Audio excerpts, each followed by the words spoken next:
Game resumed.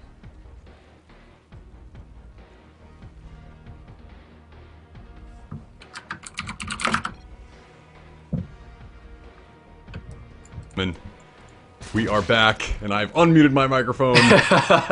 We are in the game, and potentially in the last game of the series here. UMCP is currently up 2-1 over RPI. It's going to be up to our player in the upper left-hand corner of the map. But first, I'll introduce our player in the lower right-hand corner of the map from UMCP. He is going to be the blue Zerg player, none other than Roman Dragon. That is right, and spawning in the top left position as the purple Terran, representing the fighting hope for RPI and trying to bring them to the ace match, our co-caster here at the CSL. It is Matt Gensulator East. And you know, Matt Doom, he's pretty good. He's like really good, actually. Yeah, he's like a really solid player. Used to be GM.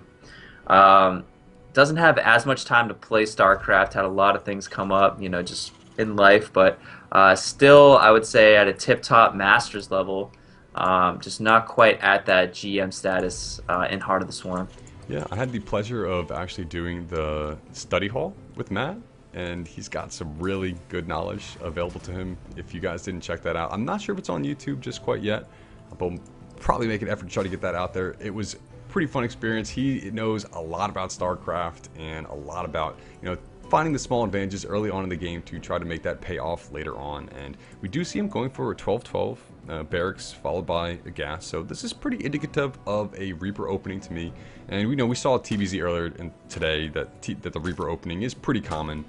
And wouldn't be shocked to see that first Reaper coming out the bat. But that drone almost had something to say there, and he's actually going to go for the Marine. Okay, nope, got to go back for the Reaper. He did almost have something to say, and you know, denying that SCV from that barracks, you know, when you're playing on a caliber this high, that is just such a huge Debbie Downer to lose that SCV. So luckily, he was able to finish up that racks and send that SCV off to scout, which is obviously all part of his build order. He's able to see that hatchery, everything lining up. Now if he loses this SCV, it's not the end of the world, and that is exactly what ends up happening. Wanted to scout that gas, but it's okay. It's not the end of the world. Yeah, and you know, considering the fact he has this Reaper, he should be able to pop in there and see it eventually. But the Reaper is actually going to be revealed by this drone. Drone is going to go down, so he'll trade one worker for one worker. Yeah, tried to hide in those trees. Tried to hide in those trees, wasn't going to happen. That SCV. And he does actually get a very quick second gas, and you know, how do you feel about this already? And oh, he's getting a second Rax. Okay, whoa, I did not even see that. This is not what I expected actually out of Matt. He's going for a pretty heavy Reaper commitment here. Gonna pop into the main base here. Already doing some nice Reaper micro here. So I have seen Mass Reaper Hellion pop up once in the Acer Team Story Cup, where I think it may have been Apocalypse doing that build, but it seemed like it could be viable to me. I know Reaper Hellion can certainly do a ton of damage to, say, Lings. I'm not sure how effective it is against Roaches, but, you know, if I have not really seen, oh my gosh, 2 reactors. Yep. So this is crazy. He's going to be producing 4 Reapers at a time. Oh, he gets one of them trapped, losing 1 Reaper. Not going to be the end of the world when you're going double reactor racks on this. Of course, he is going to be following this up with the command center, but look at the way his gas is sort of lining up. He's going to have, look at that, perfect build pretty much, and he's going to have 100 here. He can throw down a factory pretty much anytime he pleases at this point. Wow. So a pretty interesting build here from our buddy.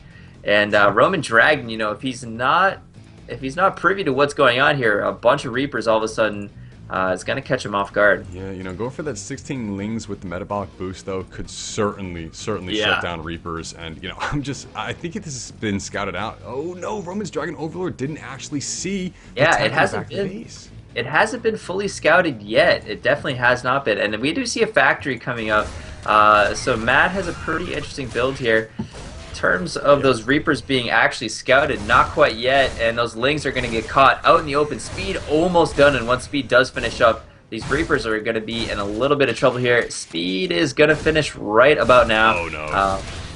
Matt does have that cliff right there for him, so he's going to be able to keep those Reapers safe. He's actually going to go all the way back home, though. I thought he was going to just keep hopping up between those cliffs, but he's trying to get away with these Reapers, but it looks like, oh no, It's not quite going to happen. These Lings are just going to be too much for him. That one slight turn seemed to be the moment where the Lings were actually able to get the surround there on the Reapers, and now it seems like, you know, Gensilator is in a tough position. Roman Dragons actually may be able to get another surround on those Reapers. No, they are just barely going to beat out, but no high ground vision. Actually going to use a scan to go and kill these Lings.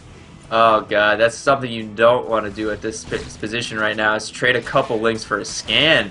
I mean, Matt is just in so much trouble. He needs to do damage with these Reapers, but I mean, I feel like Roman Dragon with the perfect response and no full wall up, misplacing that command center just a bit there.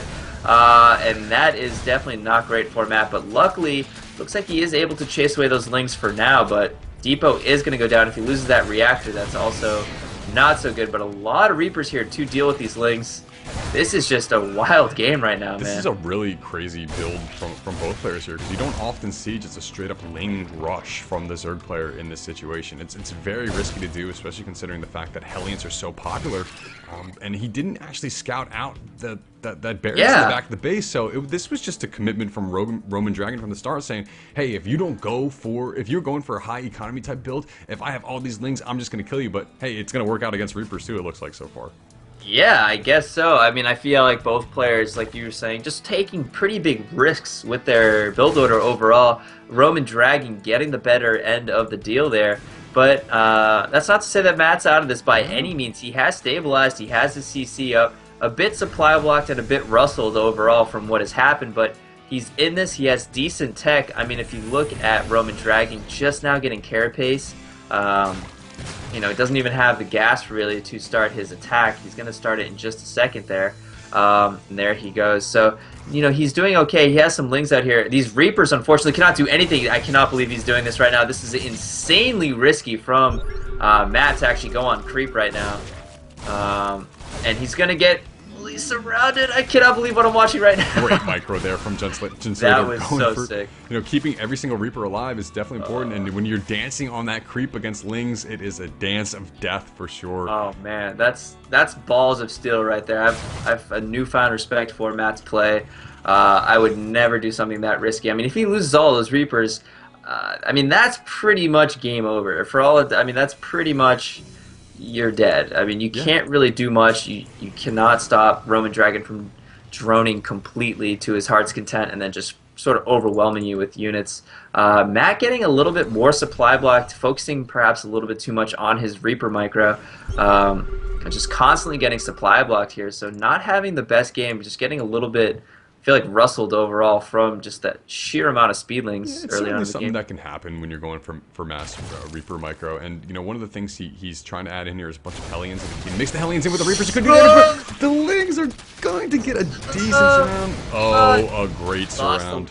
Reapers that time around. Only 4 Reapers left, and Roman Dragon, that is his cue to head straight towards the natural of Gensilator. At this point, though, Matt looks like he is pretty protected here. A nice wall up. He's going to be able to get double bunkers up. No amount of Lings will be able to break that. And, wow, actually dropping these Hellions. He loses 2 out of the 3. And man, But this is the issue here. Baneling Buzz coming up, and I don't know if Matt can actually deal with this. I don't know if he can either, to be completely honest with you. I mean, the follow-up is to go for Bio, and Bio in this situation isn't going to be the best choice against Banelings, but, I mean, you can't blame him for going for it, and you got to think about 10 Reapers going down there. 10 Reapers, that's 50-50. And actually, the Banelings do end up connecting with the bunkers. Only 4 left right now. All the Lings are coming up. There are Hellions, though. No Banelings left, it looks like. So many Lings in the natural, though, and no full wall up at the main entrance as well. So Roman Dragon going to be able to stream Lings up there. Matt dropping down in supply here just a bit. 34 reinforcing Lings are on the way. That's a nice amount of Stin Marines, though. They're going to be able to chase away this first amount of aggression. The problem is Workers lost at 17 for Gensilator, so that means he's down to 31 SCVs on 2 base to the 60 drones of Roman Dragon. He does have this 3rd command center, but that's going to be forced to lift, but, you know, either way, at least he has it. Yeah, he definitely completed it there, you know, but the follow-up is going to be Spire here from our Zerg player, and I'm not even sure what's going to make it to this point, though, because we do see more and more Lings flooding in. The natural base has no mining going down for Gensilator, and looking at his income, it is half that of Roman Dragon in this case. More and more Marines are just going to drop here. Where is Gensilator's main army? Oh my gosh, I was trying to deflect the 3rd, but the main base is now getting ravaged. This is devastating, and you know, Gensilitor really wanted to get a wall off at his natural or somewhere just to zone out these lanes, but he doesn't have the minerals to even do so. He needs to make as many units as possible. He can't afford that SimCity right now. And he needs to win this game, Chris. This is RPI's last chance in this series man. Here. I know, Matt is up against the ropes right now. He is dealing with still Mass Link, but the real problem is Roman Dragon sitting on 60 drones. He look at those upgrades, and he's getting a Spire. He's going to be able to get at least 11 Mutalisks out as soon as that finishes. And the Command Center goes down to Banelings, and it kills a lot of SCVs. Oh, no, I think that's it. GG. Oh, no. That's it. That's it. UMCP takes a spot in the playoffs. The only reason we're saying "oh no" is because our poor friend here has suffered a tough fate in this game, man. Yeah, it's a tough way to go down there, and then acid spew of mess of Banelings. But regardless, congratulations to University of Maryland, College Park. Big shout out to my brother going to school there, and big shout out to their StarCraft 2 team moving on to the finals, the March Madness tournament. Yeah, man, an impressive performance by UMCP overall. I mean, you know, the first two Terrans, Shifty and Aiden, just getting those obviously very, you know, important first two wins. And even the 2v2 team, yes, they lost, but in the most ridiculous, awesome comeback from RPI. I mean, that's why they were able to sort of pull that out. So, I mean, strong performances from UMCP throughout this match. RPI, you know, also putting forth their best foot, but it was just a little bit shy of, you know, getting to that ace and sort of, you know, getting through the qualifier, but I'm sure we'll see them in qualifier 4. Yeah, certainly showed us some great games previously, but regardless here, that is going to wrap up our action for the night.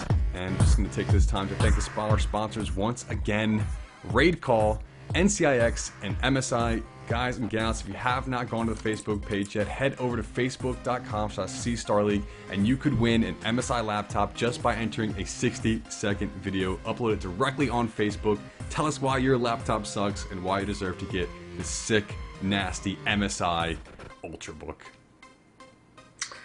Yeah, so man, that was quite a day of casting.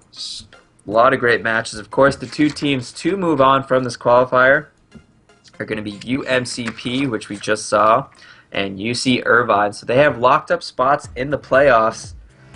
And, I mean, that still leaves teams like University of Washington and RPI in the dust and, you know, needing to qualify in the last one, man. There's only one more left. And, I can't believe University of Washington hasn't qualified yet. It's just a matter of time. Just a matter of time. Well, I mean, that's what I've been telling myself. But I mean, there's only one left, man. They're making me very nervous. I think they're a really great team. So we'll have to see if qualifier 4 treats them a little bit better. But either way, that is going to wrap it up for us. I've had a great time casting. It's Chris Messer signing off for the night. And this is going to be Doom Esports. Take it easy, ladies and gentlemen.